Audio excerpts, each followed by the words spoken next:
நாமத்தினாலே உங்களை யாவரும் இந்த யூடியூப் சேனல் மூலியமா பார்க்கிறவங்க யாவரும் நான் வாழ்த்தி வரவேற்கிற அன்போடு நம்முடைய கல்வாரி சபையில் நடக்கிற ஆராதனை தெய்வ செய்தியை நீங்கள் தவறாமல் கேட்டு பலனடைந்து ஆசீர்வாதத்தை பெறுவதை குறித்து எனக்கு மிக்க மகிழ்ச்சி. உங்களுக்காக நான் ஜெபிக்கிறேன். இந்த கல்வாரி சபைக்காகவும் சபை ஜனங்களுக்காகவும் நீங்களும் ஜெபித்துக் கொள்ளுங்க. இன்னும் கர்த்தருடைய வார்த்தையை பரிசுத்தாவினாலே உங்களுக்கு போதிக்க வேண்டும் சொல்லி எனக்காகவும் நீங்கள் ஜெபித்துக் கொள்ளுங்கள். இன்றைக்கு கல்வாரி சபையிலே நாட்டிக ஆராதனை எஸ்தருடைய புத்தகம் குறித்து நம்ம தொடர் போதினா நம்ம பார்க்க போகிறோம். அதுக்கு முன்பதாக அன்போடு கேட்டுக்கொள்ளுங்க. சப்ஸ்கிரைபர் பண்ணாதவங்க தயவு செய்து அதை பண்ணி கொள்ளுங்க. நம்ம தெய்வ செய்தி மற்றவங்களுக்கு ஷேர் பண்ணுங்க. அது கர்த்தருக்காக நீங்க செய்கிற ஊழியம் அது நிமித்த கர்த்தர்களை ஆஸ்வதிப்பதாக. சரி, எப்போதும் எஸ்தருக்கிற புத்தகம் 2ஆம் அதிகாரம் இன்னும் கொஞ்சம் தொடர்ச்சியாக நம்ம தியானிக்க போகிறோம்.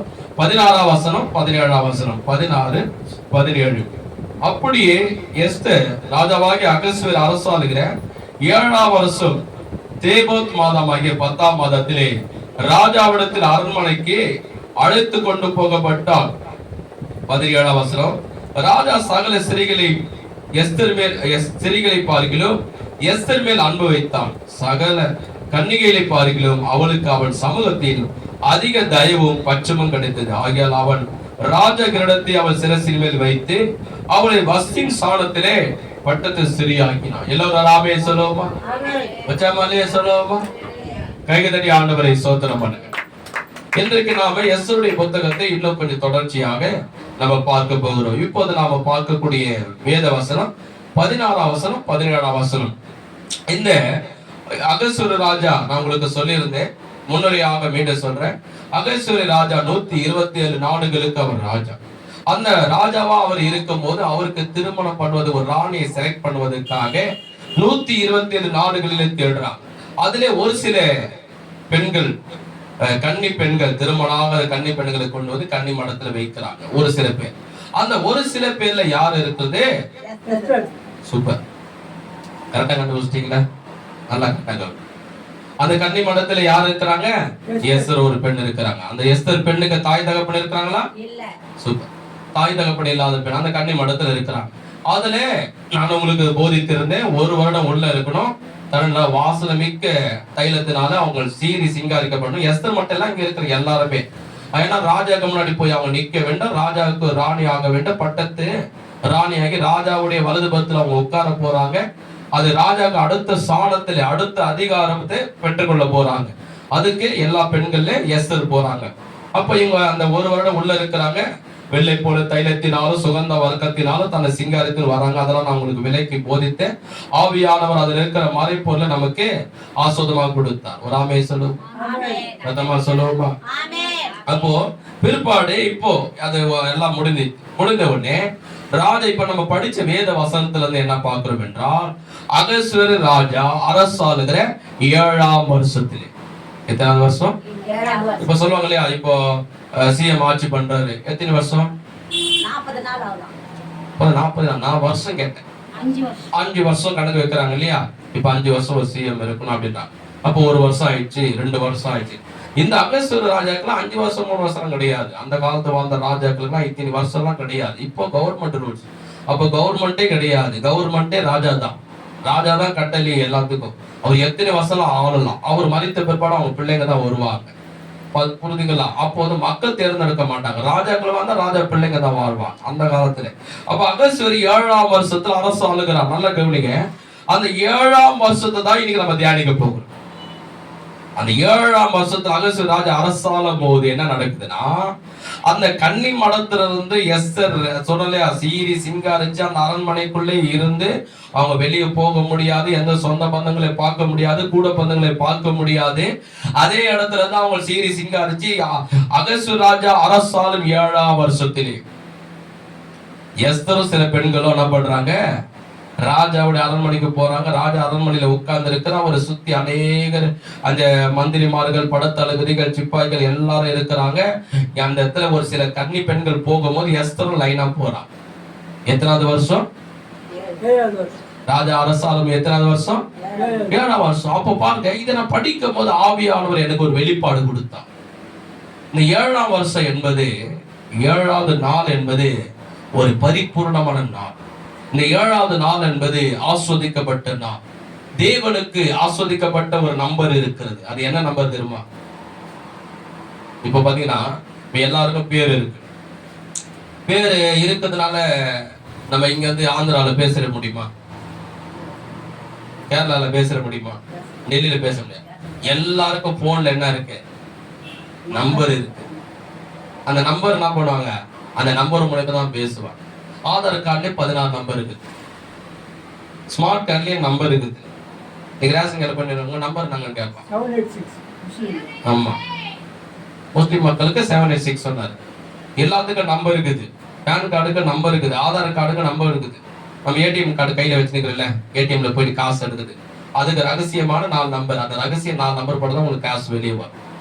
எல்லாத்துக்கும் என்ன இருக்கு? நம்பர் இருக்குது. சாத்தானுக்கு நம்பர் இருக்குது, தெரியுமா உங்களுக்கு? சாத்தானுக்கு நம்பர் இருக்குது, தெரியுமா உங்களுக்கு? போன் நம்பர் இருக்கு, தெரியுமா உங்களுக்கு? ஐயோ, அதை மட்டும் எனக்கு கொடுத்துறாதீங்கயா. ஏற்கனவே ஆயுத பிரச்சனை எங்க வீட்டுல. புருஷனே எனக்கு குஸ்து வந்து சாத்தான் மாரி சண்டை போடுறான். அவன் நம்பர் மட்டும் எனக்கு வேணாம் ஐயா. சாத்தானுக்கு நம்பர் இருக்கு, தெரியுமா உங்களுக்கு? போன் நம்பர் இருக்கு, 666 36. வெளிப்படுத்த விஷயத்துல இருக்கிறது. சாத்தான் என்ன பண்ணுவான்? இந்த 3666 உள்ள முத்திரைய அவன் அந்திகஸ்து காலத்துல எல்லாரும் முத்திரிக்க செய்வான். 3666 அப்படின்னு சொல்லி ஒரு சின்ன வயசுல அந்த படம் கூட எடுத்தாங்க. சாத்தானுடைய பிள்ளை பரப்பாவன் தலையில 36 இருக்கு. அது இல்ல, இந்த 36 உள்ளது அது வந்து ஒரு படமா எடுத்தாங்க. ஆனா அந்திகஸ்து ஆளுகை செய்யும் போது அவனை 666 என்ன பண்ணுவான்? எல்லாருக்கும் முத்திரைக்கப்படுவான்னு வெளிப்பத விஷயத்துல இருக்கிறது. 13ஆம் அதிகாரத்துல வலது கையிலும் நெற்றியிலும் அப்படி 36 பதிக்க செய்வான். சாத்தானுங்க நம்பர். யாருடைய நம்பர் அது? சாத்தான. தேவனுக்கு நம்பர் இருக்கு, தெரியுமா உங்களுக்கு? ஆண்டவருக்கு நம்பர் இருக்கு. பைபிள் இப்ப பார்க்க போறோம். அவருக்கு நம்பர் இருக்கு. என்ன நம்பர் தெரியுமா? 7. என்ன நம்பரு? 7. ராமே செலவுமா. அது 7 தான் யாருடைய நம்பர்னா? தேவனுடைய நம்பர். அது ஆஸ்வதிக்கப்பட்ட பரிபூர்ணமான. அது எப்படியா? இப்ப நம்ம பார்க்க போகிறோம். அதுதான் இருக்கு. இப்ப கவனிங்க, அகஸ்வர ராஜா எத்தனாவது வருஷத்துல ஆளுகை செய்யறாரு? 7வது வருஷம். சொல்ற ஞாபகம் இருக்குங்களா? கவனமா 7ஆம் வருஷத்துல ஆளுகை செய்யறாரு. முதல் வருஷத்துல எஸ்தர் போல, 2வது வருஷமும் போல, 3வது வருஷமும் போல, 4வது வருஷமும் போல, 5வது வருஷமும் போல, 6வது வருஷமும் போல. எத்தனாவது வருஷத்துல எஸ்தர் ராஜா கிட்ட போறாங்க? நல்லா கவனிங்க. ராணி எங்க போற? எத்தனாவது வருஷத்துக்கு போறாங்க? வேதம் சொல்லுகிறது, அகஸ்வர ராஜா 7ஆம் வருஷத்துல ஆளுகை செய்யும் போது எஸ்தர் அரண்மனைக்கு ராஜாக்கு முன்னாடி போய் நிற்கிறார் என்று சொல்லப்படுகிறது. அந்த 7வது நாள் என்பது பரிபூர்ண நாள். அந்த 7வது நாள் என்பது நமக்கு ஆஸ்வதிக்கப்பட்ட நாள். அந்த 7வது நாள் என்பது அந்த தேவனுடைய அது நம்பரா இருக்கிறது. அது பூரணமான நாள், ஆஸ்வதமான நாள். அதை நம்ம தியானிக்க போகிறோம். முதலாவது, இது எப்படியா நீங்க சொல்றீங்க அப்படின்னு பார்க்கும்போது, முதல்ல நம்ம பார்த்தோம் என்றால் ஆதிகாமத்திலே 2ஆம் அதிகாரத்தில் நாம் பார்க்கும் போது அந்த 1ஆம் அதிகாரம் முழுவதுமாக 1ஆம் அதிகாரத்திலிருந்து 2ஆம் அதிகாரம் வரைக்கும் நீங்க படிச்சு பார்த்தீங்கன்னா, தேவன் முதலாம் நாளிலே வானத்தையும் பூமியும் சிருஷ்டித்தார். 2ஆம் நாளிலே கர்த்தர் பூமியை சிருஷ்டித்தார். இப்படி 3ஆம் நாளிலே கர்த்தர் சகலவித மரம் செடி கொடிகளை உண்டாக்கினார். 4ஆம் நாளிலே இரவையும் பகலையும் உண்டாக்கினார். இப்படி ஒன்னொன்னா வரும். தேவன் கடைசியாக 6ஆம் நாளிலே தேவனாய் கர்த்தர் நம்ம நல்லா கவனிங்க, ஒரு வேலையை அவர் செய்யறாரு. இந்த உலகெல்லாம் இல்லாத போது, மானவம், பூமி, சூரியன், சந்திரன், மனிதர்கள், மரம், செடி கொடி எதுவுமே இல்லாத போது தேவன் வேலை செய்யறாரு. இப்போ ஒரு இடம் மைதானமா இருக்குது, அந்த இடத்துல பெருசா பிளாட் கட்டுறாங்க. அங்க என்ன பண்றாங்க? ஆளுங்க வேலை செய்யறாங்க. பழம் நோன்றான், அந்த இடத்துல மணல் கொட்டுறான், சிமெண்ட் கொட்டுறான், ஜல்லி கொட்டுறான், வேலை செய்யறாங்க கட்டுறதுக்கு. அது போல தேவன் உலகம் முழுவதும் அண்ட சராசங்களை உருவாக்குறதுக்காக என்ன பண்றாரு? முதல் நாளில வானத்தையும் பூமியை சிருஷ்டித்தீங்களா? அது பெரிய விஷயம், அது சிம்பிளா சொல்றேன். 2ஆம் நாள் பூமியை சமுத்திரத்தை உண்டாக்குறாரு, மச்சங்களை உண்டாக்குறாரு, மீன்களை உண்டாக்குறாரு. 3ஆம் நாள் வராரு, அவர் மர செடிகளை உருவாக்குறாரு, அப்படியே பழங்களை உருவாக்குறாரு, காய்கனிகளை உருவாக்குறாரு, பார்க்கிறாரு. மனிதன் வாழ்வதற்கு பகல் வேணும், அவன் தூங்குவதற்கு இரவு வேணும், இரவை உண்டாக்குறாரு. ஐயோ, பூமி முழுவதும் இருட்டா இருக்குது, இந்த இருட்டுல அவன் எப்படி வாழ்வா சொல்லி பகல்ல சூரியனை உண்டாக்குறாரு. இரவு நேரத்தை பாக்குறாரு, ஐயோ இருட்டாகுது, இவன் கண்ணத்தை வந்து பார்த்தா இருட்டா இருக்குமே, சரி ஒரு சின்ன ஒரு வீட்டுல பெட்ரூம்ல தூங்கும் போது போடுவோம் பத்தியா நம்ம நைட் பல்பு, அது மாரி இரவுல ஒரு நிலாவை உண்டாக்கலாம் சொல்லி நிலாவை தூக்கி வச்சாரு. ஒரு ஆமே சொல்லுவோமா?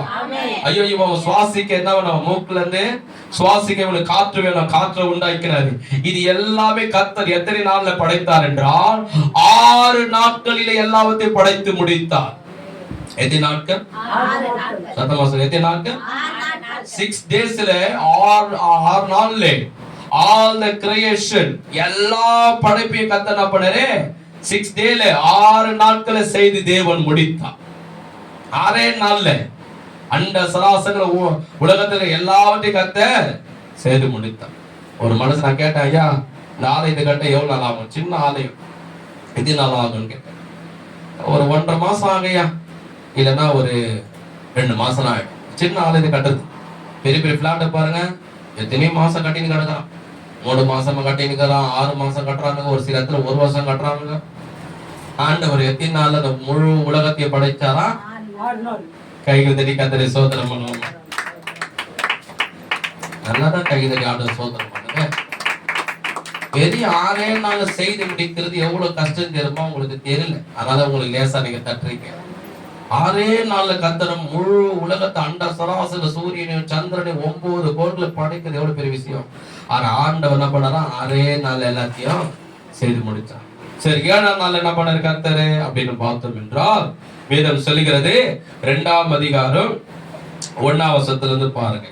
இவ்விதமாய் வானமும் பூமி இவைகளின் சர்வ சேனையும் உண்டாக்கப்பட்டு தீர்ந்தது. 2ஆம் வசனம், 2ஆம் அதிகாரம் 2ஆம் வசனம். தேவன் தாம் செய்த தம்முடைய கிரியை 7ஆம் நாளிலே நிறைவேற்றி தாம் உண்டாக்கின தம்முடைய கிரிகள் எல்லாம் முடித்த பின்பு 7ஆம் நாளிலே ஓய்ந்திருந்தார். தேவன் தாம் சிருஷ்டித்த உண்டு பண்ணின தம்முடைய கிரிகள் எல்லாம் முடித்த பின்பு அதிலே ஓய்ந்திருந்தபடியால் தேவன் தாம் 7ஆம் நாளை ஆசீர்வதித்து அதை பரிசுத்தமாக்கினார். எல்லாரும் சேர்ந்து சத்தமா சொல்லுங்க, தேவன் தாம் சிருஷ்டித்த உண்டு பண்ணின தம்முடைய கிரிகள் எல்லாம் முடித்த பின்பு அதிலே ஓய்ந்திருந்தபடியால், சத்தமா சொல்லு, ஓய்ந்திருந்தபடியால் தேவன் 7ஆம் நாளை, சத்தமா சொல்லு, 7ஆம் நாளை ஆசீர்வதித்து அதை பரிசுத்தமாக்கினார். ஒரு ஆமென் சொல்லுவோமா? கர்த்தர் கவனிச்சீங்களா? 6 நாளுக்குள்ளே கர்த்தர் என்ன பண்ணாரா? சர்வ சேனையும், சர்வ சேனை என்பது வானம் பூமி சமுத்திரம் மச்சங்கள் மரங்கள் செடிகள் கொடிகள் காய் கனிகள் மலைகள் குன்றுகள் நதிகள் ஆறுகள் மனிதர்கள் மிருகங்கள் பறவைகள் சூரியன் சந்திரன் 9 கோள்களையும் திங்கட்கிழமை வந்து சனிக்கிழமைக்குள்ள செய்து முடிச்சிட்டாரு. கைகத்தடி கர்த்தரை மையப்படுத்துவோமா? 6 நாள்ல முடிச்சிட்டார். 7ஆம் நாள் என்ன பண்ணாரா? வேதம் சொல்லுகிறது ஓய்ந்திருந்தார். என்ன பண்ணாரு? சத்தமா என்ன பண்ணாரு? ஓய்ந்திருந்தார். அர்த்தம் தெரியுமா? அதுக்கு பொருள் என்ன தெரியுமா? கரெக்ட். இங்கிலீஷ்ல வார்த்தையில ரெஸ்ட். அது என்ன பண்ணாரு? அவரு எந்த வேலையும் செய்யாம, எதையும் படைக்காம, எதையும் பண்ணாம அமைதி ஆயிட்டார். எந்த வேலையை செய்ய, அதான் ரெஸ்ட். அவர் ரெஸ்ட் எடுத்த உடனே அவர் என்ன பண்ணாரா? அந்த 7ஆம் நாளை ஆசீர்வதித்தாரா, அதை பரிசுத்தப்படுத்தினார். கைதறி கர்த்தரை மகிமைப்படுத்துவோமா? அந்த 7ஆம் நாளை கர்த்தர் நம்ம ஆசீர்வதிக்கிறாரு. அதுதான் நான் சொன்னேன். 7ஆவது நாள் யாருடைய நாள்? 7ஆவது நாள் யாருடைய நாள்? வரமாட்டு. ஒரு அம்மா, நான் தெருவில் செய்யாதுல ஊழியம் பண்ணியிருந்தேன். எல்லா வயசான அம்மாக்க சொல்லியிருந்தேன், அம்மா அவங்க சொன்னா ஏசப்பா இயேசுவே என் ஆண்டவர் சொல்லுங்கம்மா. 4-5 அம்மா சொல்லிக்கினேன். ஒரு அம்மா வாயே திறக்கல. அம்மா நீங்க சொல்லுங்கம்மா, இயேசுவே என் ஆண்டவர் ரட்சகர் சொல்லுமா, அப்பதான் உங்களுக்கு பாவ மன்னிப்பு கிடைக்கும், சமாதானம் கிடைக்கும். நான் சொல்ல மாட்டேன்யா அப்படின்னா. சரிம்மா, நான் இப்ப உங்களுக்கு 100 ரூபாய் தர போறேன், நீ சொல்லுவியா சொல்ல மாட்டியா? சொல்லுவையா. 100 ரூபாய் தரேன்னு சொன்ன உடனே அதை மட்டும் சொல்வேன்ற. சொல்றியா? சொல்லுங்க அப்படின்னு. சரி கவனிப்போம். இந்த கிராம ஊழத்துல நேத்து நடந்த ஊழத்துல 3 பேர் தான் அங்க இருக்கிற வயசான பாட்டிலாம் சிரிச்சுட்டாங்க. அவங்கள 4 பேர் சொல்றாங்க, இந்த பாட்டி மட்டும் வாயை திறக்க மாட்டேன். நான் அது வேற சொல்லிச்சு வேற, நான் சொல்ல மாட்டேன் வாயை திறக்க. அதை நான் கேட்டேன், உனக்கு 100 ரூபாய் வேணுமா? வேணும். அப்ப சொல்லு, அது நல்லா சொல்றேன். சரி கவனிங்க. அப்ப வேதம் சொல்லுகிறது, கர்த்தர் என்ன பண்ண 7ஆம் நாளை பரிசுத்தப்படுத்தினாரா, அதே ஆசீர்வதித்தார். தேவன் எவ்வளவு நல்ல தேவன் தெரியுமா? உலகத்துல எல்லா தாய் தகப்பனை காட்டிலும், உலகத்துக்கு எல்லா தெய்வங்களை காட்டிலும் அவரை போல நல்ல மனது, நல்ல குணம், நம்மளை நல்லத நன்மையாகவே நினைக்கிற தெய்வம் இந்த உலகத்துல யாருமே கிடையாது. பாருங்க எவ்வளவு அவர் நானமா செய்யறாரு பாருங்க. என்ன பண்ணாரு? 6 நாள் எல்லாத்தையும் முடிச்சார். நல்லா கவனமா கவனிங்க, இதுல நம்முடைய ஆசீர்வாதம் அடைப்பு இருக்கு. 6 நாள் எல்லாத்தையும் முடிச்சாரு சொன்னேன். 7ஆம் நாள்ல ஓய்ந்திருந்தாரு, பரிசுத்தப்பட ஆசீர்வதிக்கு. இப்ப என்ன செய்யறாரு? யாத்திரை நம்ம 20ஆம் அதிகாரத்திலே அதுல பாத்தீங்கன்னா, கர்த்தர் மோசேக்கு இஸ்ரவேல் ஜனங்க எகிப்துல இருந்து விடலாகி வனாந்தரத்துல வருவாங்க. 30 லட்சம் ஜனம் பூமிக்கு அவர்கள் என்ன இருக்கிறாங்க, வனாந்தரத்துல இருக்கிறாங்க. மோசே மலை மேல தேவனோடு பேசுறார். அங்க தேவனாய் கர்த்தர் 10 கட்டளை கொடுக்கிறார். அந்த 10 கட்டளை ஒரு கட்டளை என்ன சொல்றாரு பாருங்க, கவனிங்க. அவர் இருதயத்துல இருந்து வந்த ஒரு வார்த்தை பாருங்க. யாத்திரை 20ஆம் அதிகாரத்திலே 8ஆம் வசனம், ஓய்வு நாளை பரிசுத்தமாக்கி அதை ஆசாரிக்க நினைப்பாயாக. நல்லா கவனிங்க, 6 நாள் நீ வேலை செய்து. எத்தனை நாள் வேலை செய்ய சொல்றாரு? அவர் இவ்வளவு பேசுறாரு பாருங்க. ஃபர்ஸ்ட் கட்டளை முதல்ல 6000 வருஷத்துக்கு முன்னாடி இஸ்ரவேல் ஜனங்களுக்கு முதல்ல அவர் 10 கட்டளை கொடுக்க. அந்த 10 கட்டளை ஒரு கட்டளை என்ன சொல்றாரு? 6 நாள் ஜனங்கள்லாம் வேலை செய்யுங்க, உங்களுக்கு கிரி எல்லாம் நடப்பிப்பையாக. கிரி என்ன? எல்லா வேலையும் செய் அப்படின்றாரு. வேலைக்கு போறியா போ, சொந்தக்கார வீட்டுக்கு போறியா போ, நல்ல வேலை செய்யணும் நினைக்க நினை, ஓட்டி வேலை செய்யணும் நினை, நல்லா சம்பாதிக்கணும் செய். ஆனா எல்லா வேலையும் நீ எத்தனை நாளுக்குள்ள செய்? 6 நாள். இந்த சத்தமே காணோம். 6 நாளுக்குள்ள எல்லாத்தையும் செய்து முடின்றாரு. அது முடிச்சவனா சொல்றாரு நடப்பீங்க. 10ஆம் வசனம், 7ஆவது நாளோ உன் தேவனாய் கர்த்தருடைய ஓய்வு நாள். அதுல நீ ஆனாலும், உன் குமாரனாலும், குமார்த்தி ஆனாலும், உன் வேலைக்காரனாலும், உன் வேலைக்காரியானாலும், உன் மிருக ஜீவனாலும், உன் வாசலில் இருக்கிற அந்நியனானாலும் யாதொரு வேலையை செய்ய வேண்டாம். கர்த்தர் 6 நாளைக்குள்ளே வானத்தையும் பூமியும் சமுத்திரத்தில் உள்ள எல்லாவற்றையும் உண்டாக்கி 7ஆம் நாளிலே ஓய்ந்திருந்தார். ஆகையால் கர்த்தர் ஓய்வு நாளை ஆசீர்வதித்து அதை பரிசுத்தமாக்கினார். அவர் என்ன சொல்ல வர்றாருன்னா, அவர் சொல்றாரு, நான் என்ன பண்ணேன்? அவர் சொல்றாரு மோசே கிட்ட, மோசே என் ஜனங்கிட்ட போய் சொல்லு, 6 நாள் நீ வேலை செய். திங்கட்கிழமை சனிக்கிழமை கத்தி நாள். ஸ்கூல்ல தான் மேக்ஸ்ல பாஸ் ஆகல, இங்க என்ன பாஸ் ஆகும். திங்கட்கிழமை சனிக்கிழமை கத்தி நாள். 6 நாள் எல்லா வேலையும் செய். வீட்டு வேலையை செய், வெளியே போய் கம்பெனில போய் வேலை செய், சொந்தக்கார வீட்டுக்கு கூட போ, என்ன வேலைனா செய். கர்த்தர் சொல்றாரு 7ஆவது நாளோ நீ எந்த ஒரு வேலையை செய்யக்கூடாது, கணவரும் செய்யக்கூடாது, பிள்ளைகளும் செய்யக்கூடாது. எந்த விஷய வேலையை எக்ஸ்ட்ரா போய் அந்த ஞாயிற்றுக்கிழமை அன்னைக்கு வேலைக்கு போனா ஏதாவது காசு கிடைக்க நினைக்காது. அந்த நேரத்தில் சொந்தக்கார வீட்டுக்கு போனா ஏதாவது உதவி கிடைக்கணும் நினைக்காது. 7ஆவது நாளோ கர்த்தர் நம்ம 6 நாளைக்குள்ள எல்லாவற்றையும் படைத்து முடித்தாரு. 7ஆம் நாள்ல ஓய்ந்திருந்தாரு, அதை பரிசுத்தமாக்குனாரு, அதை ஆசீர்வதித்தாரு. நாம் தேவனுடைய பிள்ளைகளா இருக்கிறதுனால, ஆண்டவர் நம்ம மேல அன்பு வைத்ததுனால அவர் சொல்றாரு, என்ன பண்ற? திங்கட்கிழமை சனிக்கிழமை வரைக்கும் மாடா முயற்சி. வீட்டுல ஓடா டயர்டா படுத்துக்கிறேன், அந்த நேரத்துல கூட போய் வேலை செய்து கஷ்டப்படாத. என் ஆலயத்துல உட்கார்ந்து நான் உனக்கு செய்த நன்மையை நினைச்சு, வேலை இல்லாத இருந்த உனக்கு வேலையை கொடுத்தேன், ஆலயத்துல நன்றி சொல். வீடு இல்லாத தெருவா தேடின வீடை கொடுத்தேன், ஆண்டவருக்கு நன்றி சொல். பசி எடுக்கும் போது உனக்கு உணவு கொடுத்தானே, நன்றி சொல்.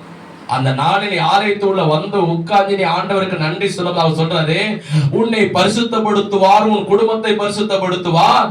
அடுத்த வாரத்துல என்ன பண்ண? திங்கட்கிழமை சனிக்கிழமை வரைக்கும் உன்னை அவர் ஆசீர்வதிப்பாரா. நான் ஓய்ந்திருந்த 7ஆம் நாளை நீயே ஓய்ந்திரு, நான் ரெஸ்ட் எடுத்த நீயே ரெஸ்ட் எடு. அந்த நாளை கர்த்தர் உன்னை ஆசீர்வதி. அந்த நாள்ல நம்ம எங்க வரணும்? தேவ ஆலயத்துக்கு வரணும். எங்க வரணும்? ஞாயிற்றுக்கிழமை. ஆண்டவர் எவ்வளவு நல்ல குணம் பாரு. இங்க மட்டும் இல்லைங்க, முழு உலகத்து கிறிஸ்துவர்களுக்கு இந்த கடலை தெரியும். ஆனா உலகத்துல இருக்கிற எல்லாருக்கும் இந்த கடலை தெரியாது. கவர்மெண்ட்காரனுக்கு தெரியாது, உலகத்தை எல்லாருக்கும் தெரியாது. ஆனா எல்லா கம்பெனில எல்லா கவர்மெண்ட் வேலை நீங்க பாத்தீங்கன்னா வாரத்துல ஒரு நாள், வாரத்துல ஒரு நாள் எந்த கம்பெனில நீ இருந்து பாரு, வாரத்துல ஒரு நாள் லீவ் தருவான். எந்த கவர்மெண்ட்ல வேலை நீ செய்து பாரு, வாரத்துல ஒரு நாள் லீவ் தருவான். இங்க மட்டும் இல்ல, நீ எந்த நாட்டுக்கு போனாலும். அது காரணம் என்ன தெரியுமா? அது நாம் தேவனாய் கர்த்தர் 6000 வருஷத்துக்கு முன்னாடி போட்ட கட்டளை. இன்னைக்கு முழு உலகத்துக்கும் பைபிளை பத்தி தெரியலாம் கூட, வாரத்துல ஒரு நாள் உனக்கு லீவு. ஏன் தெரியுமா? அது தேவன் உனக்காக நியமிச்சாரு. அந்த எண்ணம் எல்லாருக்குள்ள இருக்கனால்தான் இன்னைக்கு கவர்மெண்டா இருந்தாலும், கம்பெனி வேலையா இருந்தாலும், எந்த வேலையா இருந்தாலும் வாரத்துல ஒரு நாள் லீவு நீ எப்ப எடுத்துக்கணும். அது ஏன் தெரியுமா? ஆண்டவர் உண்மையில அன்பு வச்சா. நீ திங்கக்கிழமை சனிக்கிழமை கஷ்டப்படுற, வேதனைப்படுற, டயர்டா இருக்கிற, உனக்கு தூக்கம் இல்லை, உனக்கு ஒரு ரெஸ்ட் இல்லை, ஒரு நாள் லீவ் எடுத்து நீ ரெஸ்ட் எடு அப்படின்னு சொல்லி தேவன் நினைச்சதுனாலதான் இனி கவர்மெண்ட் அந்த கட்டளை போட்டு இருக்கிறது.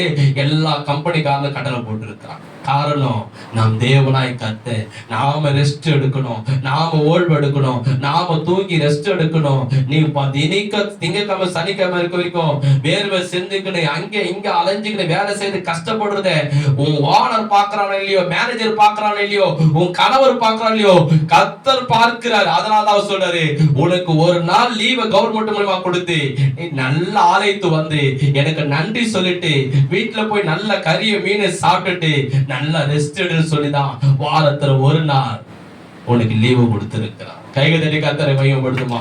எவ்வளவு ஒரு அன்புள்ள தேவன் பாருங்க நம்முடைய தேவன். ஆனா ஒரு சில பேரு அந்த நன்றி கூட நினைக்காம, நான் கேட்பேன், ஏம்மா சர்ச்சைக்கு வரலன்னு கேட்டா, இல்லையா ஞாயிற்றுக்கிழமை வேலைக்கு போயிட்டேன். ஆமா, திங்கக்கிழமை சனிக்கிழமை வரைக்கும் போமா, கஷ்டப்படுமா, சம்பாதிப்பாங்க, வேணான்னு சொல்லல. ஞாயிற்று ஒரு நாள் அழைத்து வந்து அவர் செய்த நன்மையை நினைச்சு நன்றி சொல்லலாம் இல்லையா?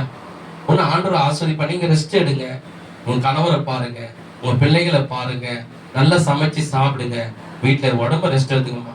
இல்லையா அந்த நாளில கூட வேலைக்கு போனா, அந்த தினிக்கு நான் திங்கக்கிழமை போனா எனக்கு 500 ரூபாய் கிடைக்கும், ஞாயிற்றுக்கிழமை மட்டும் வந்தா ஓனர் சொன்னாரு உனக்கு 1000 ரூபாய் கொடுக்குறேன்னு சொன்னாரு.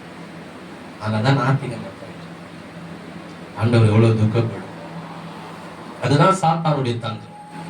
சாத்தான் ஏசப்பா சோதிக்கும் போது 3 சோதனை, கடைசி ஒரு சோதனை வச்சான். என்ன கவனிங்க, கடைசி ஒரு சோதனை வச்சான். என்ன சோதனை சொன்னான் தெரியுமா?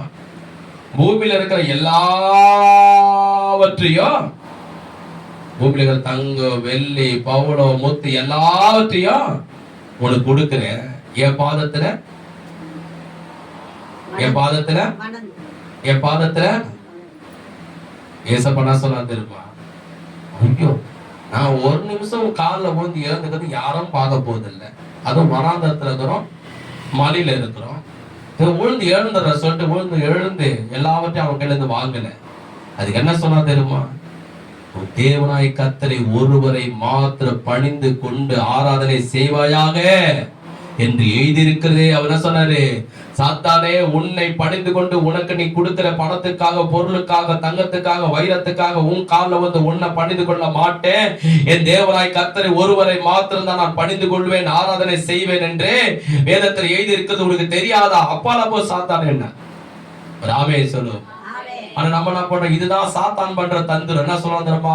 மேனேஜர் சொல்லுவான், திங்கக்கிழமை வந்தா உனக்கு 1000 ரூபாய் கொடுக்க மாட்டான், திங்கக்கிழமை வந்தா உனக்கு பிரியாணி கொடுக்க மாட்டான், திங்கக்கிழமை வந்தா உனக்கு சாம்பார் ரசம் கூட கொடுக்க மாட்டான், திங்கக்கிழமை வந்தா டீ கூட கொடுக்க மாட்டான். காசு எல்லாம் போய் டீ வாங்கி குடிச்சுக்கோ, காசு எல்லாம் போய் சாப்பிட்டுக்கணுமா.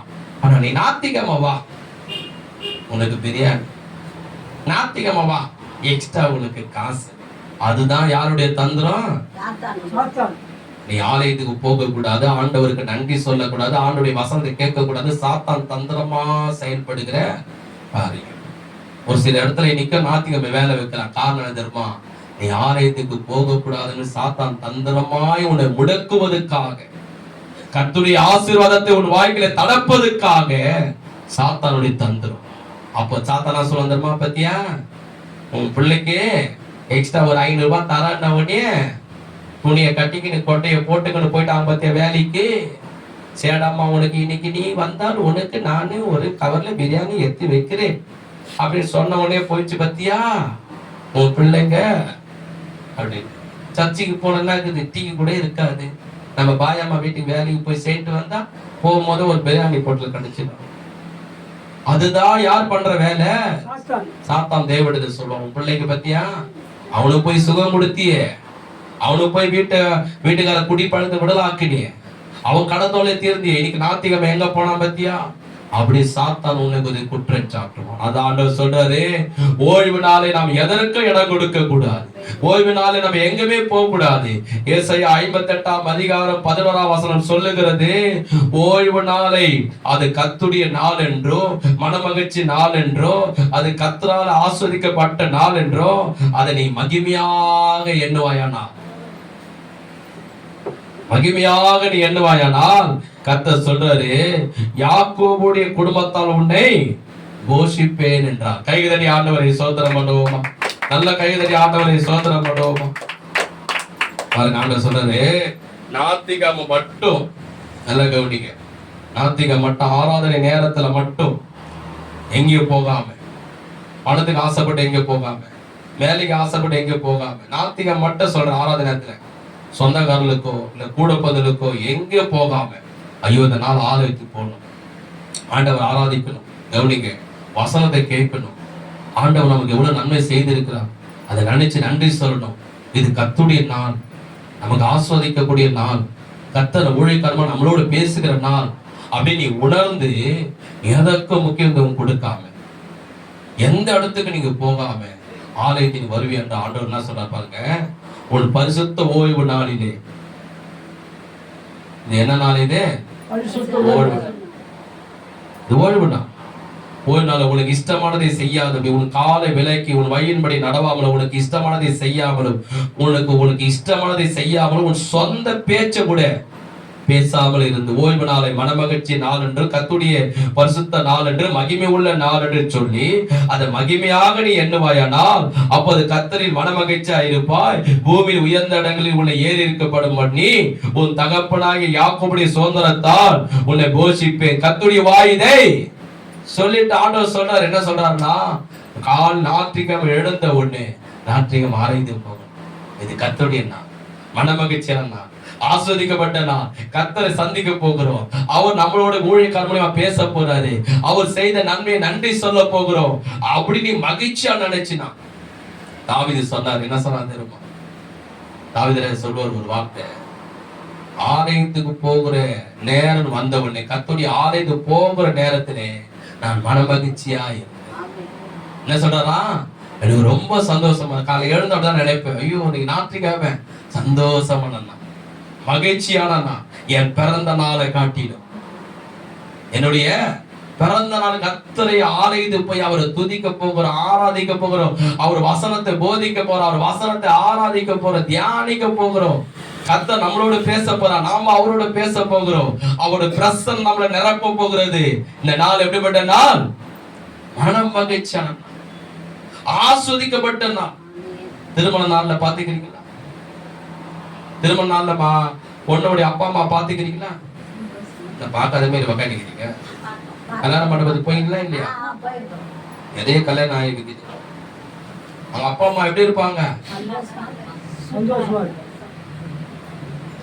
உங்க வீட்டுல வந்து நோட்டீஸ் வைக்கும் போது உக்காந்து 1 மணி நேரம் பேசிட்டு டீயெல்லாம் சாப்பிட்டுட்டு போவாங்க. ஆனா கல்யாண மண்டபத்துக்கு நீங்க போன உடனே, எப்படி இருக்கீங்க, நல்லா இருக்கீங்களா, வாங்க வாங்க வாங்க வாங்க, நீங்க எப்போ வந்தீங்க, இப்படிதான் 2 வார்த்தை வரும். நீங்க எப்போ வந்தீங்க, போங்க போங்க போங்க போங்க சாப்பிடுங்க, இங்க உக்காந்து இருப்போம், நீங்க வாங்க வாங்க வாங்க. நம்ம பக்கத்துல பார்ப்போம், ஆஹா அவ்வளவுதான் பண்ண, இனிமேல் நம்மள கண்டுக்க மாட்டாங்க, ரொம்ப சந்தோஷமா நம்ம போக வேண்டியதான் சாப்பிட இல்லையா? நம்ம என்ன பண்ணோம், அதுக்குள்ள இன்னொருத்தர் பேசுவோம். ஏன்னா அந்த சந்தோஷத்தை, அந்த மகிழ்ச்சி அவங்களும் தாங்க முடியல. ஏன்னா பையனுக்கு இவ்வளவு நாள் கல்யாணம் ஆகுது, ஆயிரம் இருக்குது, பொண்ணுக்கு இவ்வளவு நாள் ஆகாது. இப்போ 2 நாள் முன்னாடி ஒரு என்கேஜ்மெண்ட் போயிட்டு வந்தேன். அவங்க வீட்டுக்கு போனோன்னா என்னை வெளியவே விட மாட்டாங்க. 1 மணி நேரம் 1.5 மணி நேரம் பேசிட்டு இருப்பாங்க. நானும் எப்படா வெளியே போவேன்னு நினைப்பேன். அவ்வளவு நேரம் நிச்சயத்துக்கு போனோம் பாருங்க. நீங்க சாப்பிட்டீங்களா, போங்க போங்க முதல்ல சாப்பிடுங்க, என்ன விட்டுட்டாங்க. நீங்க எப்போ வந்தீங்க, நல்லா இருக்கீங்களா, கரெக்டா வந்துட்டீங்களா, நீங்க போய் சாப்பிடுங்க. அப்படி ஆஹா பார்த்த உடனே 2 வார்த்தை சொல்லி சாப்பிட ஆரம்பிச்சுட்டாங்களா. இப்படிதான் இருக்கணும். நாங்க சீக்கிரம் சாப்பிட்டு போறேன் இடத்துக்கு, புரியுதுங்களா? அப்ப அவங்களால என்ன பண்ண முடியல, அதை விட காட்டில 1000 மடங்கு கர்த்தருடைய ஆலயத்தை நீ வருவத அவ்வளவு சந்தோஷப்படுற. ஞாயிற்றுக்கிழமை ஆலயத்துக்கு போன ஆண்டவர் தன்னை உண்டாக்கின தேவன், எனக்காக உயிரை கொடுத்த தேவன், வேலையை கொடுத்த தேவன், வீட்டை கொடுத்த தேவன், என் வருமானத்தை கொடுத்த தேவன், என் வியாதி ஹாஸ்பிட்டல் இருக்கும் போது சுகம் கொடுத்த தேவன். அவன் அந்த தேவனை நாம் ஆராதிக்க போற இந்த நேரத்துல சாத்தான் டக்குன்னு போன் வரும். எங்க இருக்கிற? ஆனா வீட்டை ரெடியா இருக்கு, சர்ச்சுக்கு அடுத்த சர்ச்சுக்கு போ. இப்பவா ஒரு முக்கியமான இடத்துக்கு போயிட்டு வந்தலாம். அதுதான் சாத்தான் பண்றது. ஒரு அம்மா கிட்ட, நீ அம்மா ஞாயிற்றுக்கிழமை சர்ச்சுக்கு வரல? ஐயா நான் வரலான்னு ரெடி ஆனேன் ஐயா, துணியெல்லாம் கட்டிக்கணும் ஐயா, பைபிள்லாம் எடுத்துக்கணும் ஐயா. இறங்கலாம் பார்த்தா திடீர்னு இவன் சொந்தக்காரன் உள்ள வந்துட்டாங்க. எங்க போற? சர்ச்சுக்கு போயிட்டு. நீ வேற அடுத்த வாரம் தானே போயிட்டு இருக்கிற, அடுத்த வாரம் போ உட்கார் சொல்லி உட்கார வச்சா. சரி டீ எல்லாம் குடிச்சிட்டு பேசிட்டு ஐயா ஒரு ஆராதனை போயிட்டு இருக்கான், அந்த நம்ம முடிச்சுட்டு போகலான்னு பார்த்தா அது பேசிச்சு இது பேசிச்சு, டீ சாப்பிட்டுச்சு, சாப்பாடு சாப்பிட்டுச்சு, எல்லாம் பேசி. சரி டைம் ஆயிடுச்சு, நான் சர்ச்சுக்கு போறேன். நீ வேற, என் பையனுக்கு கல்யாணம் வச்சுக்கிறேன், உனக்கு புடவை எடுத்து தர போறேன், அதனால சரி கொடுத்தா பரவாயில்லையா, என்னை கையோட சரணா ஸ்டோர் போட்டு போயிடுச்சு. அங்க 7 மாடல ஏறி இறங்காங்களையும் மதியம் 3 மணி ஆயிடுச்சு. நான் சொல்ல புரியுதுங்களா?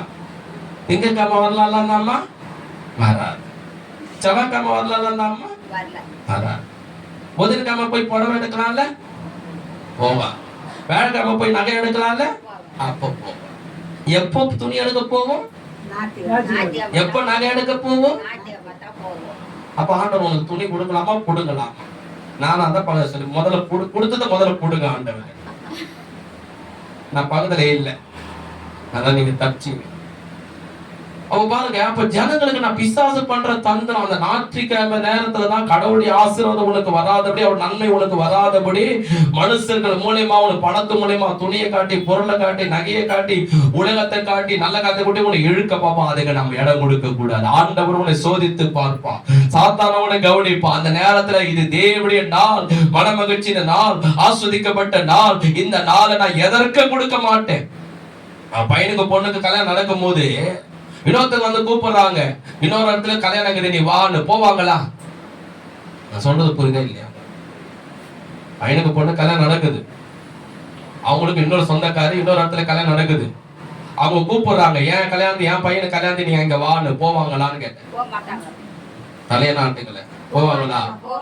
நீ வேற.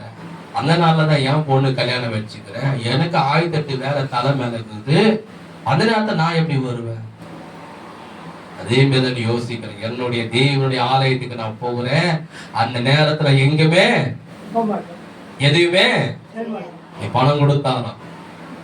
என்ன சொன்னா, நான் வேலை செய்யும் போது, உண்மையாலுமே நீங்க நம்ப மாட்டீங்க, வேலை செய்யும் போது அப்ப சொன்னாரு, ஏன் நீங்க இன்னைக்கு வேலை செய்யும் போது உங்களுக்கு 500 ரூபாய் கொடுக்குறோம், ஞாயிற்றுக்கிழமை அன்னைக்கு ஒரு நாள் வேலை வைக்கிறாங்களாம், ரொம்ப கொஞ்சம் பிஸியான நேரம், நீ வந்திருக்க, அன்னைக்கு எக்ஸ்ட்ரா உங்களுக்கு 1000 ரூபாய் கொடுப்பாங்க, எல்லாருக்கும் மதியானம் சாப்பாடு கூட தேவையில்லை, பிரியாணியை வாங்கி தந்துடுவாங்க, ஞாயிற்றுக்கிழமை மிஸ் பண்ணாதீங்க, எப்பயுமே வந்துருக்க அப்படின்ட்டாங்க. நான் வேலை செய்வேன். நான் சொன்ன வார்த்தை என்ன தெரியுமா? நீங்க நம்பவும் மாட்டேன், என்கிட்ட காசே கிடையாது. அப்போ நான் சொன்னேன், நீ 10,000 குத்தா கூட, அந்த ஞாயிற்றுக்கிழமை நீ 1 லட்சம் நீ குத்தா கூட நான் வரமாட்டேன். என்ன பிரதர் எப்படி சொல்றீங்க? ஏன் அந்த நாள்ல எங்க போறீங்க? சர்ச்சுக்கு போவேன். எனக்கு உயிரை கொடுத்த தெய்வம், எனக்காக உயிரை விட்ட தெய்வம், அவரை ஆராதிக்க போவேன். நீ 1 லட்சம் குத்தா கூட நான் வாங்க மாட்டேன். உண்மையாலுமே சொல்றேன், இந்த பைபிளை வச்சு சொல்றேன், நான் போக மாட்டேன். ஏன் தெரியுமா? ஆண்டவர் ஆராதிக்க காட்டிலும் பெரிய சந்தோஷம் 1 லட்சம் குத்தா கூட அதுக்கு ஈடு ஆகாது. கைக தட்டி கர்த்தரை மகிமைப்படுத்துவோமா? அதுதான் ஆண்டவர் சொல்றாரு, அந்த நாள் மனமகிழ்ச்சி நாளால் நினை, ஆஸ்வதிக்கப்பட்ட நாளால் நினை. கர்த்தர் உன்னை என்ன பண்ணுவாரு? உன்னை உயர்த்தி வைப்பான். உன் சத்துருக்கு மத்தியில் உன் தலையை உயர்த்துவான். ஒரு நேரம் வரும், உன்னை கவனிச்சுக்கினே இருப்பாரு. என் ஆலயத்தில் ஆராதிக்க நேரம் நீ வேலைக்கு போகாம, அதற்காக வர பணத்தை நீ வேண்டான்னு சொல்லி, அதற்காக வர எடுக்கிற நேரத்தை நன்மையை நீ வேண்டான்னு சொல்லி, சொந்தக்காரர்களுக்கு இடம் கொடுக்காம, நண்பர்களுக்கு இடம் கொடுக்காம, கூட பிறந்தவங்க இடம் கொடுக்காம, நீ ஆலயத்துல வந்து உட்கார்ந்து ஆண்டவர் செய்த நன்மையை நீ நினைச்சு நினைச்சு நினைச்சு நீ வாயை திறந்து நன்றி சொல்லும் போது, அவருடைய வசனத்தை நீ கேட்கும் போது, அந்த ஓய்வு நாளை, கர்த்தருடைய நாளை நீ எதற்கும் இடம் கொடுக்காமல் ஆண்டவருக்கு நீ இடம் கொடுத்து மகிமைப்படுத்தும் போது அவர் சொல்றாரு, அப்போது கர்த்தரில் மனமகிழ்ச்சியா இருப்பான். பூமியில் உயர்ந்த இடங்களில் உன்னை ஏறி இருக்கப்படும் பண்ணி உன் தகப்பனா யாக்கோபுடைய சுதந்திரத்தால் உன்னை போஷிப்பேன். கர்த்தருடைய வாய் அது சொல்ற, நானே வாயை தந்து சொல்றேன், உன்னை நிந்திக்கிற முன்பதா உன்னை உயர்த்துவேன், உன்னை தூசிக்கிற முன்பதா உன்னை உயர்த்துவேன், உன்னை அற்பமாய் பார்க்கிற முன்பதா உன்னை உயர்த்துவேன், அற்பமாய் பேசுற முன்பதாக உயர்த்துவேன். நீ இழந்தது எல்லாவற்றையும் 2 மடங்கு உன்னை கொடுப்பேன், உன்னை ஆஸ்வதிப்பேன். நீ வேலையில கொடுக்கிற வருமானத்தை காட்டிடும் 10 மடங்கு உன்னை கொடுத்து ஆஸ்வதிக்க அவராலே முடியும். கைக்கு தடி கர்த்தரை மகிமைப்படுத்துவோம். அதுதான் சொல்றேன். அது புரியுதுங்களா? 7வது நாளே கர்த்தருடைய மனமகிழ்ச்சியான நாள், கர்த்தருடைய ஆஸ்வதிக்கப்பட்ட நாள். அப்போ 7ஆம் நாள் யாருடைய நாள்? அது 7ஆம் நாள் யாருடையது? ஏசப்பா. அது எப்பவுமே நம்ம ஞாபகம் வைக்கணும். அதுவும் ஆலயத்து வந்து சொன்னாங்க, ஆலயத்துலதான் ஆசீர்வாதமே இருக்குது, ஆலயத்துலதான் அற்புதம் நடக்கும், ஆலயத்துலதான் அதிசயம் நடக்கும். லூக்கா சுவிசேஷம் 13ஆம் அதிகாரத்திலே பாருங்க. லூக்கா சுவிசேஷம் 13ஆம் அதிகாரம் கவனிங்க. ஒரு சம்பவத்தை சொல்றேன். சரி, ஆலயத்து வருது என்ன இருக்குது? நம்ம ஆலயத்து வரும், ஆலயத்துக்கு பிரச்சனை இருக்குது, வியாதி இருக்குது, கஷ்டம் இருக்குது, ஆலயத்து வரும். இப்ப பாருங்க, ஒரு ஆசிரியத்தை சொல்றேன். லூக்கா சுவிசேஷம் 13ஆம் அதிகாரத்திலே 10ஆம் வசனம். ஓய்வு நாளிலே, கவனிங்க இந்த வார்த்தையை, ஓய்வு நாள். நான் சொன்னேன் ஆண்டவர் ரெஸ்ட் எடுத்த நாள். ஓய்வு நாள் அவர் ஜெப ஆலயத்திலே போதகம் பண்ணி கொண்டிருந்த ஆலயத்துல ஏசப்பா பிரசங்கம் பண்ணி இருக்கிறாராம். அப்போது 18 வருஷமாய் பலவீனப்படுத்த ஆவியை கொண்ட ஒரு ஸ்திரீ அங்கே இருந்தான். அவள் எவ்வளவு நிம்மரக்கூடாத கூனியா இருந்தான். இயேசு அவளை கண்டு தம்மிடத்தில் அழைத்து, ஸ்திரியே, உன் பலவத்திலிருந்து விடலாக்கப்பட்டா என்று சொல்லி அவள் மேல் தமது கைகளை வைத்தான். உடனே அவள் நிமிர்ந்து தேவனை மகிமைப்படுத்தினான். எல்லாரும் ஒரு ஆமென் சொல்லுவோமா? என்ன சம்பவம் நான் சொல்றேன். ஆலயத்தை இப்ப நம்ம நினைக்கிறோம், சரியா நீ வேலையை விட்டு ஆலயத்து வாழ்றீங்க, எல்லாத்தையும் விட்டுட்டு பணம் சம்பாதிக்கணும் விட்டு நாத்தையும் ஆலயத்து வாழ்றீங்க, அதுல என்ன கிடைக்கும்? போகும்போது ஒரு 5 ரூபாய் நோட்டு கிடைக்குமா? இல்ல 1000 ரூபாய் கிடைக்குமா? அதுக்கு மேல ஒரு அற்புதம் நடக்கும். என்ன காண்பிக்கிறேன் பாருங்க. ஏசப்பா 2000 வருஷத்துல பூமியில வாழும்போது, இஸ்ரவேல் நாட்டை இருக்கும் போது ஓய்வு நாள். ஓய்வு நாள் எந்த நாள்? ஞாயிற்றுக்கிழமை. இதே மாரி ஏசப்பா எங்க போயிருக்கிறார்? நேரா ஆலயத்துக்கு போயிருக்கிறார். போனோடனே போதகர் சொல்லி இருக்கிறாரு, நீங்க ஒரு பிரசங்கம் பண்ணுங்க. ஏசப்பா எழுந்து நின்று பிரசங்கம் பண்ணிருக்கிறார்.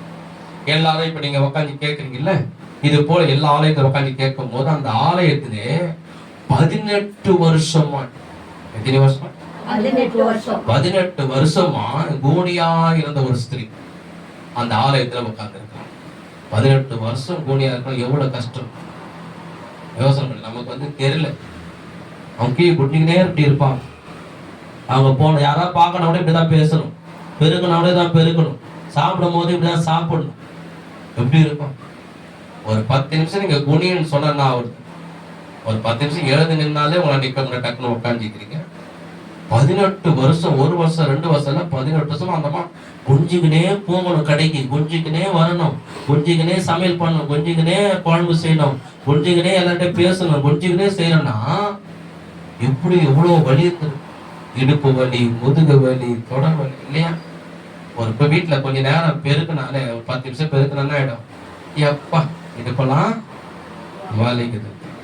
துணி துவைச்ச உடனே பாருங்க, எப்பா கை கால்லாம் ஒட்டு போடுங்க, நிறைய வேலை செய்யும். துவைச்சது அவங்க துணி தான், ஆனா 24 மணி நேரம் வேலை செய்த என்ன பண்ணுவாங்க? அப்பா நிறைய வேலைப்பா, செம்ம வேலைப்பா. 18 வருஷமா குனிஞ்சு இருக்கிறவங்களுக்கு எவ்வளவு கஷ்டம். நடந்து போகுது குனிஞ்சு போறாங்க, சாப்பிடும் போது குனிஞ்சு நிற்கிறாங்க, வேலை செய்யும் போது குனிஞ்சு நிற்கிறாங்க, பேசுமா அவங்களுக்கு எவ்வளவு வலி வேதனை. ஹாஸ்பிட்டலுக்கு போகாம வந்திருப்பாங்க, போயிருக்க மாட்டாங்க. தலையனா ஆட்டுகளை இப்போதைக்கு ஸ்டெயின் அதான். மாத்திரை போட்டிருப்பாங்க சரியா, ஊசி போட்டிருப்பாங்க சரியா, சித்த மருந்தெல்லாம் அந்த காலத்துல இருந்தது, இப்பதான் இங்கிலீஷ் மருந்து எல்லாம் இருந்தது, சரியாகல. அப்படியே குஞ்சுக்கினே போறாங்க, குஞ்சுக்கினே வராங்க. எப்படி ஒரு முகத்தை கூட நேர்ல பார்க்க முடியாது. எப்படி இருந்திருக்கும் அவங்களுக்கு, எவ்வளவு வலி இருந்திருக்கும், எவ்வளவு முதுகு வலி இருந்திருக்கும். அப்படிப்பட்டவங்க எங்க வந்தாங்கன்னா, ஒருத்தவங்க கேட்ட, ஏமா நீங்க சர்ச்சுக்கு வரல? தலைவலியா, அதனால வரல. திங்கக்கிழமை அன்னைக்கு வேலைக்கு போகாம இருப்பிய, தலைவலியா இருந்தாலும், கால் வலியா இருந்தாலும், இடுப்பு வலியா இருந்தாலும், முதுகு வலியா இருந்தாலும் அங்க போயிடுவேன். ஞாயிற்றுக்கிழமை ஆலயத்து வர சின்ன ஒரு வலி வந்தா என்ன பண்ணுவாங்க? வரமாட்டாங்க. அவன் சொல்றாங்க 18 வருஷமா கூடி அந்த ஸ்திரீ எங்க இருந்தாங்கன்னா ஆலயத்து உள்ள உட்கார்ந்தாங்க. யோசிக்கணும், அவங்களுக்கு எவ்வளவு ஒரு பாரம். வலி இருந்தாலும் பரவாயில்ல, வேதனை இருந்தாலும் பரவாயில்ல, கஷ்டம் இருந்தாலும் பரவாயில்ல, எனக்கு என்ன முதுவலி இருந்தாலும் பரவாயில்ல, ஆலயத்துல போய் உட்காரணும், ஆண்டவரை துதிக்கணும், ஆராதிக்கணும், ஜெபிக்கணும், வசனத்தை கேட்கணும் சொல்லி 18 வருஷமா ஆலயத்துக்கு போய் போய் போய் உட்கார்ந்து இருக்கிறாங்க. டாக்டர் கைவிட்டு இருக்கிறாங்க, மாத்திரை ஊசி போட சரியாகல, எவ்வளவு பணம் செலுப்புற சரியாகல. அதெல்லாம் யார் பார்த்தது? அது போலதான் உன்னை கவனிப்பார் ஆண்டவர். உனக்கு ஆயத்தட்டு பிரச்சனையின் மத்தியில் ஆலயத்துல வந்து உட்கார்ந்து ஆண்டவரை துதிக்கிறத, ஆராதிக்கிறத, வசனத்தை கேட்கறத அவர் பார்த்துக்கினே இருப்பார். எவ்வளவு வேதனையோடு வந்து ஆலயத்துல உட்கார்ந்து இருக்கிறேன், எவ்வளவு கஷ்டத்தோட வந்து உட்கார்ந்து இருக்கிறேன், எவ்வளவு பாரத்தோட ஆலயத்துல வந்து உட்கார்ந்து இருக்கிறேன், அதெல்லாம் தேவன் ஒரு நாள் பாரு. ஒருத்தர் கேட்ட ஏன் சர்ச்சைக்கு வருங்க? அவர் சொல்றாரு, பிரசங்கத்தை கேட்பீங்களா உங்களுக்கு ஆசைனா? ஒருத்தர் சொல்றாரு, ஐயா நான் யூடியூப்லயே பார்த்துப்பேன். ஐயா எதுல பார்த்து பாரா? யூடியூப்ல பார்த்தது தப்பு கிடையாது. இப்போ நான் பிரசங்கத்தை எடுத்து போடுறேன். அது ஃப்ரீயா இருக்கும்போது திங்கக்கிழமை கேட்கலாம், செவ்வாய்க்கிழமை கேட்கலாம், புதன்கிழமை கேட்கலாம். ஆனா ஆண்டவருடைய கட்டளை என்ன? ஓய்வு நாளை நீ ஆலயத்துக்கு வந்து உட்கார்ந்து 6 நாள் உனக்கு செய்த நன்மையை நினைத்து அவருக்கு நீ நன்றி சொல்ல வேண்டும். நீ நன்றி சொல்லும் போதுதான் ஆண்டவர் என்ன பண்ணுவார்? உன்னை ஆஸ்வதிப்பாரு. யூடியூப் மூலியமா கேட்கறது நல்லது, தப்பு இல்லை. டிவி மூலியமா கேட்கறது நல்லது, தப்பு இல்லை. ஆனா கடவுளுடைய கட்டளை என்ன? தேவனுடைய கட்டளை என்ன? தேவனுடைய உடன்படிக்கை என்ன? ஓய்வு நாளிலே உன் சொந்த பேச்சை பேசாமல், உன் காலை விலக்கி, உன் வழியின்படி நடவாமல் தேவாலயத்தில் உட்கார்ந்து ஆண்டவர் செய்த நன்மை நினைச்சு அந்த 18 வருஷம்ல கூடி நன்றி சொல்ல இருக்கிற ஆண்டவர் அதை பார்த்தார். சரி, இங்க வா. கைகளை எடுத்து என்ன பண்ணாரு? முதுகு மேல வைக்கிறாரு. முதுகு மேல வைத்த உடனே 18 வருஷமாய் கட்டியிருந்த பலவீனத்தின் ஆவிலந்து நீ விடலாகுன்னு சொன்னாரு. அந்த கூனியாயிருந்த ஸ்திரீ 18 வருஷமா இப்படி இருந்தவங்க இப்படி நிமிர்றாங்க. எப்படி இருந்திருக்காங்க உங்களுக்கு? ஒரு நாள் 2 நாள் இல்லைங்க, 18 நாள் இல்ல, 18 வருஷம் நிமிர்ந்து இயேசுவை பார்க்கறாங்க, வானத்தை பார்க்கறாங்க, பூமியை பார்க்கறாங்க, எல்லா மனுஷனையும் பார்க்கறாங்க. அவங்க மிகுந்த சந்தோஷப்படுற கைதடி ஆண்டவரை சோதனை பண்ணுவோம். நல்ல கைதடி ஆண்டவரை சோதனை பண்ணுவோமா? எப்படி இருந்திருக்கா அவங்களுக்கு? எப்போ அவங்க எந்த இடத்துல விடலானாங்க? சரபை இல்லை. அதுதான் ஆண்டவர் உனக்கு சொல்றாரு, தேவாலயத்தில் நீ வந்து ஆண்டவரை துதிக்கும் போது உனக்கு ஒரு அற்புதம் நடக்கும், உனக்கு ஒரு அதிசயம் நடக்கும். உன் பலவீனங்கள் நீங்கும், உன் வியாதி நீங்கும், உன் பிரச்சனை நீங்கும், உன் கடத்தொல்லை தீரும். அந்த நாளை நீ எதற்கு இடம் கொடுக்க கூடாது. அந்த ஆலயத்தில் பல நாட்கள், பல மாதங்கள் ஹாஸ்பிட்டலுக்கு போயிருக்கலாம், பல மணி நேரம் நீ டாக்டர் ஹாஸ்பிட்டல் உட்கார்ந்து இருக்கலாம், அநேக மாத்திரை போட்டு இருக்கலாம். ஆனா ஆலயத்தில் உட்கார்ந்து அவர் செய்த நன்மை நினைச்சு நன்றி சொல்லும் போது ஆண்டவர் உன்னை தொட்டாருன்னா 10 வருஷமோ 18 வருஷமோ 20 வருஷமோ வியாதியா இருக்கிற வியாதிய ஏசப்பா ஒரு சிட்டிக்கு போற நேரத்துல சுகமாக்கிடுவாரு. கைதடி கர்த்தரை மகிமைப்படுத்துவோமா? டாக்டர் கிட்ட போய் எவ்வளவு பணம் செலவு பண்ணிருப்பேன், ஆனா ஆலயத்துல நீ 10 ரூபாய் ஏசப்பா கொடுக்க தேவையில்லை, உன்னை சுகமாக்குவார். அதுக்குதான் ஆண்டவர் சொல்றாரு, தேவ 7ஆம் நாள்ல தேவனுடைய நாள். அந்த நாள் எதற்கு இடம் கொடுக்க கூடாது, ஒரு சொந்த பேச்சை பேசக்கூடாது. நீ பேசலாம், ஆண்டவர் சொல்றா உன்னை பேசலாம், பேசலாம் சொல்லல. ஆனா ஆலயத்து வர நேரத்துல தேவையில்லாத போன்ல பேசி நிக்கிறது, ஆலயத்து வர நேரத்துல வீட்டுல உக்காந்து பேசி நிக்கிறது, ஆலயத்து வர நேரத்துல பக்கத்து வீட்டுக்கிட்ட பேசி நிக்கிறது. ஐயோ நான் சர்ச்சுக்கு போன பார்த்தேன், டைம் ஆயிடுச்சு, பேசி பேசி பேசி பேசி டைம் ஆயிடுச்சு. அதுதான் ஆண்டவர் சொல்லலாம். அந்த நேரத்துல கூட என்ன பண்ணது, ஆலயத்தை முடிச்ச பிற்பாடு நீ வேலைக்கு போ. ஆராதனை முடிந்த பிற்பாடு ஒரு சொந்தக்காரனை பார்க்க போ. ஆராதனை முடிந்த பிற்பாடு உனக்கு என்ன வேணுமோ அதை நீ தேடு. ஆராதனை முடிந்த பிற்பாடு உன் நண்பர்கிட்ட சொந்தங்கிட்ட பேச. ஆனா முதலிட யாருக்கு கொடுக்கணும்?